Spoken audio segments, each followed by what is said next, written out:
Hello and welcome to this episode of Fractional Futures, where I'm joined by Dan Gwalter, an executive coach and founder of No Nonsense Leadership. Hi Dan, how are you? I'm very well, Paul. Very excited about getting this episode out. Yourself? Yeah, I'm good. Yeah, equally looking forward to this one. I think this is what I'm quite passionate about. So, in our last episode, we explored what fractional marketers need to do to articulate their value proposition. We'll be talking about the importance of trust in B2B client relationships. We'll be looking at strategies for building trust, and we'll be looking at how to leverage trust for long-term client retention. So Dan, we've not known each other that long, but we've gone through this process of getting to know each other, building trust, and here we are today recording a whole bunch of podcast episodes for our listeners. Trust is a very important thing in any way of life. Trust is there in relationships, partnerships, personal relationships, business partnerships. When you're coaching executives, especially those who haven't even won their first client, how can they command trust from the very first interaction, and how can they maintain that trust over time? Great question. Let's take a step back, right? When you first come into this marketplace as a, call it what you like, consultant, advisor, fractional, etc., the big problem that you face is that you're not known, not liked, and not trusted. And there's no foul in that statement. It's not that you've done anything wrong. It's that yesterday you didn't exist and today you do. And so everything you do in those early stages of building your business and going to market is really there to build trust. If I look at platforms such as LinkedIn and Google, they prioritize authority and trustworthiness as their two sort of pillars as to how you're going to achieve organic reach, if organic reach still exists. So how do you do that? Well, I guess it's not what people think it is. It's not just in that sort of initial contact with clients, because for an initial contact to happen, you had to have already achieved a level of trustworthiness and credibility. Otherwise, people don't come to you in the first place. And this is where a lot of people really struggle. When I speak to people and they say, I've been doing this for 6 months, I haven't had a single lead, I haven't spoken to a single client, I'm putting out lots of great content. The big red flag that raises for me is that you haven't achieved the sort of baseline level of credibility and trust to enable people to engage with you in that first instance. And so I guess a good starting point is personal branding. And I don't mean, I know we're speaking to marketeers and, the word branding has different connotations to different people. To be really clear, what I don't mean is color schemes, fonts, graphic design type branding. I actually mean the truest sense of the phrase personal branding, your tone of voice, how you are perceived by the market. Are you optimistic and uplifting? Are you edgy and bold? What is it? And I guess there's a sort of an observation in that space is that on day one, most fractional consultants make the same mistake, which is they carry their big corporate personal brand, the person they were in that industry, they carry that into their new solopreneur journey. And it doesn't resonate because you're not a big corporate brand anymore. You're not a we, you're an I. You're not talking from the position of having the backing of a multi-million-pound company. You're talking from the position of having great experience and great aptitude to get the job done. So it's different things. And I think if I was to cite the biggest mistake that I see people make, the one that I see it almost on a daily basis, is they create a brand that just is not them. And I call people out on it quite regularly. I refer to it as corporate catfishing. If you go to market in your content and you create this brand that has, clipped professional tone, speaks in a certain way, if you do succeed in creating trust through that, sooner or later, people are going to reach out to you, and they're going to be in this sort of format, Paul, where they're face to face, and they're going to realize that actually you're not what your content says you are, and the trust that you've created is immediately destroyed. So I think, my observation is trust building starts right from day one, way before you ever contact a client in any way, shape, or form. What do you think? And I guess it's, human beings don't like change. And if you've been an executive in a senior role in a corporate for 15, 20 years, you'll get into habits, the way you talk, the way your personal gravitas, the way you carry yourself, the way you interact and engage with people. And those are kind of ingrained habits. So how do you, if you've got those habits, and if you're now aware that you've probably got to change from being that corporate person to the individual, how do you break those habits? I have my view on it, which is, as you transition into that solopreneur journey, you have to show the world who you actually are as a person. It's not about necessarily finding your why or finding your reason, but it's certainly about helping people understand what brought you to this point. And so I talk to people quite openly about, the tail end of my corporate life experience and why I chose to go out as a solopreneur, which was nothing more complicated than I just tired of the politics and the red tape and the bureaucracy of big company life. And so when I coach people, my commentary, my observation is, if you leave big corporate life and you come out as a solopreneur and you bring that branding over with you, you're going to create that environment for yourself over here instead. So you've sort of rinsed and repeated. You haven't broken free of the things that you said you didn't like in the first place. You've just moved it somewhere else. So that side of things is quite important, is to take some time to think about, A, how do you want to be seen by the industry? And B, what is your storyboard regarding your journey? Was there a turning point that made you realize that this just wasn't for you anymore? Was it fate, luck, design, complete accident? And that's certainly the beginning of that authenticity journey.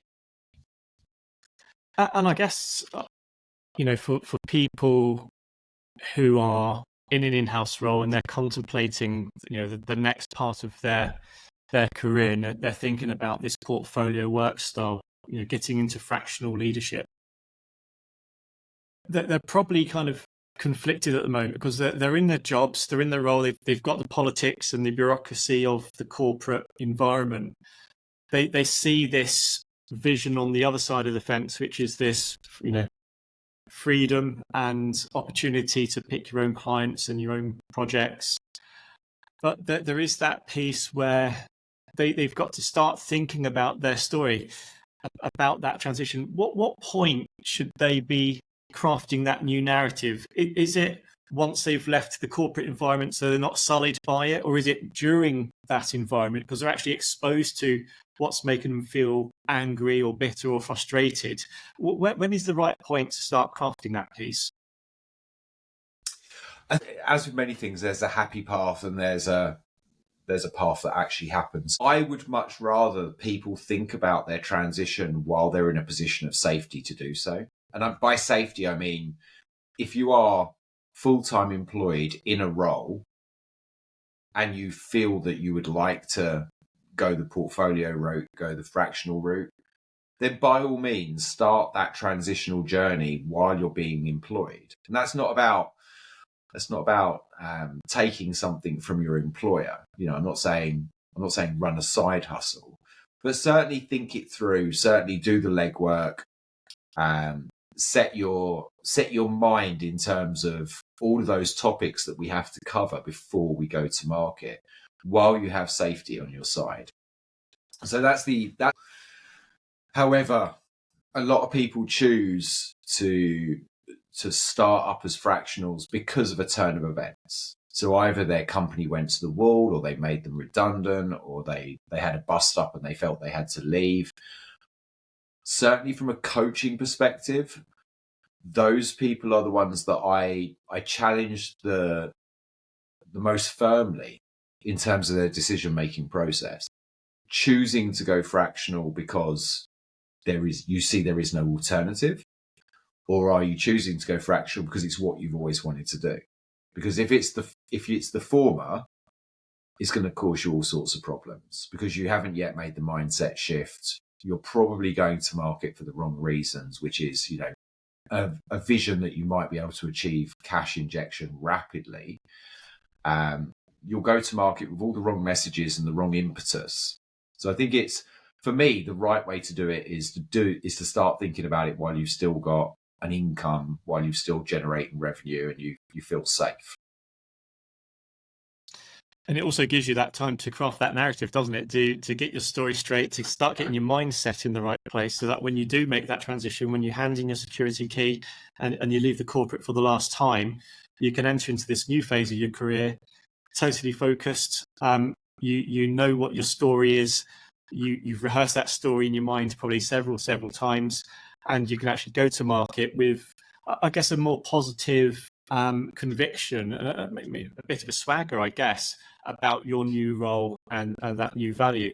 And that probably leads us nicely into the next segment, I guess, where once you've got that narrative fixed and finalized and you start going to market, some people will kind of build trust with this new narrative, with this new story. But there's probably other ways in which you can sort of prove, I guess, the value you offer and the trust you can build. So what are the different ways of building trust once you've actually got your story straight in your own mind? And then when you go to market, what sort of things can I do as a marketer or a fractional executive to win that trust? So I come back to the standard depiction of a sales funnel for this, because when you first come to market, what you can't do is just start knocking on people's doors and saying, "Hey, I'm a great X. Hire me or use my services." It genuinely doesn't work like that. If you think about that standard funnel depiction, at the very top, you've got your attraction layer, which is about making people aware that you even exist. And there's trust in that. Your personal journey, by writing about that and by doing so authentically, you create trust. People start to understand who you are, what you stand for, what you like, what you don't like. It's really important. If you go further down the funnel, once people have been attracted into your funnel, if you like, you've then got your nurturing stage. And so for me, when I'm coaching people, I'm talking about nurturing. What we're saying is, the nurturing stage is really about providing value in whichever format. There are lots of ways that we can provide value to potential clients, but it's about providing value free of charge that demonstrates you are credible and you are capable of doing what they will need you to do. And that might be in the context of thought leadership. It might be in content creation. It might be white papers. It might be, free discovery type activity, even things like this, the podcasts and the webinars and all of those types of things demonstrate that you know what you're talking about. And so they nurture your audience. And then if you go right to the very bottom of the funnel, those people that they know who you are, you've achieved a level of trust through your nurturing and credibility. They're considering maybe you might be the right person for them. So they're in that decision-making conversion type segment of the funnel. For those people, case studies, all of the social proof stuff. So, case studies, testimonials, referrals, they are absolutely what are needed at the bottom end of the funnel to show people that actually you're the right choice. And that's the way I look at it. Is up here in the top, it's about becoming known, but what you actually do is you make yourself one of 1,000 other people that are saying similar things in that market. As you move lower down the funnel, it's basically about refining and reducing the choices for your potential client to say, actually, I am the one that you need. And this is the evidence that supports that. So Attraction content is about authenticity. Nurturing content, or nurturing material, if you like, is about value. And then the final stage, conversion or decision-making content, is about social proof, each of which goes towards trust. And at the end of the day, we deliver a service and no one really knows what that service is going to look like or feel like until they've experienced it. But I think there's a few other things that any professional can also do to, I guess, top up that credibility. At VCMO, we ask, any fractional marketer that wants to be part of the network, we ask them that you've got to be a chartered marketer or aiming towards chartership. Because we're not a regulated industry, it's not like law or accountancy where you have to pass certain exams and you have to maintain a certain level of CBD to maintain your license. But I think, for marketers, certainly looking at going down the chartership route, that's a really powerful way to demonstrate to the market, I'm at the top of my game. I'm committed to maintaining my knowledge through CPD. And it kind of says this is the benchmark. Do you encourage people to get accreditations or CPD and put those badges on their LinkedIn profiles or websites? In certain disciplines, in certain role types or role families, yes, but it doesn't apply universally to everybody. If I take the technology roles, certainly the technology leadership roles, what you've done, where you've been, the value you create outperforms any accreditation that you can get in that regard. However, if I was coaching some of the other C-suite roles, if you take the finance roles, there's certainly accreditations, there's governing bodies, there's recognized badges, if you like, that are super valuable. And the same, as you say, legal has its own remit, audit has its own remit, marketing has its own remit. So in those instances, if there is something that is relevant to your industry, then you absolutely should seek to get that. CPD is an interesting one, and I'll take your opinion on it. I am a registered CPD provider, but I questioned the validity of getting fractional formula accredited as a CPD-based course because I couldn't quite make my mind up whether the CPD points were relevant to a solopreneur or not. What do you think? VCMO hasn't gone that particular route in terms of us becoming CPD accredited. That's why we've built partnerships with people who are good at that already. So, the Chartered Institute of Marketing, people like PR Smith and his SOSTAC program and others. I think, particularly for marketers, it is an important thing to have as a badge because if you look at it from the end customer's point of view, if you look at it from a CEO's perspective, if I'm speaking to lots of professionals who can come into my business and fix a marketing problem, they've probably all got a very strong CV of what they've delivered in the past. And I can probably go back and do some reference check-in, speak to other companies where these individuals performed and say, how did Joe or Sally perform? Did you get on with them? Did they really deliver what they said? Blah, blah, blah. At that tiebreaker question, if you've got two candidates who are equally strong and you can't decide between the two, which one are you going to pick? And I think, me personally, I would always pick the one that demonstrates that commitment to ongoing education and knowledge, because it says to me they are committed to keeping their toolkit sharp. They are probably more likely to come across new things, new knowledge, new ways of doing something that can benefit my business. So I think the CPD route is important. But again, I take your point. It does depend on what flavor of fractional leadership you're going down.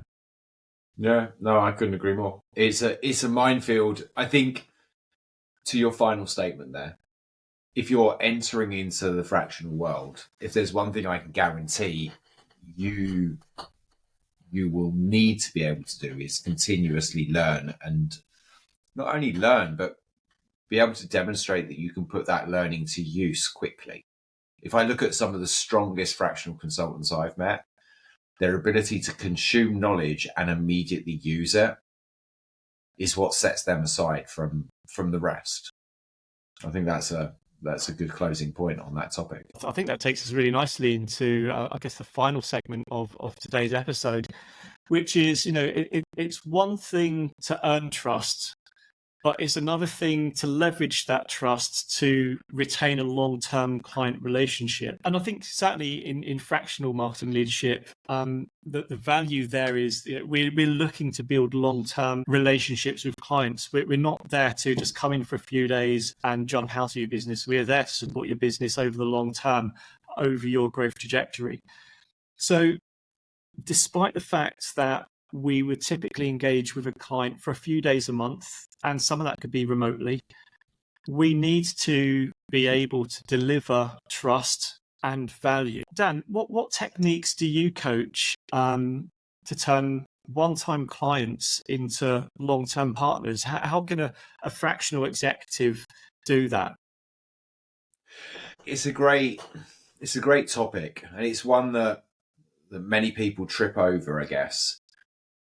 As I said before, a lot of fractional consultants come to market and they immediately try and go and hunt the sort of whale contracts. I want a big retained contract with a client that's going to see me for the year. And unfortunately that doesn't work, because as I said before, you're not known, liked and trusted. So I ordinarily look to start somewhere smaller, with the sort of mid-ticket diagnostic type offer that enables you to build that level of trust. That normally gives you the right level of trust to be able to segue into a retained service type model. But then just even in the conversation regarding retained services, the most common objection for retained fractional services is you're not as committed as an employee, or you're not going to be as available on demand as an employee would be. So I think you have to start thinking about your counterpoints to those objections way before they come up. Don't get caught on the hoof with those. Those are the obvious ones that I hear in almost every conversation I have with potential clients. So from my perspective, my commentary is that, well, actually, I'd like a retained relationship with you that stretches off into the distance. Therefore, I'm actually more committed. I don't have a safety net here. I don't have that feeling of continued employment. I know that if I don't perform, if I don't deliver the services that I've offered, if I don't continue to add value, that you terminate contracts, and I have to start that client acquisition process all over again, which is time consuming and expensive. So that's at the front.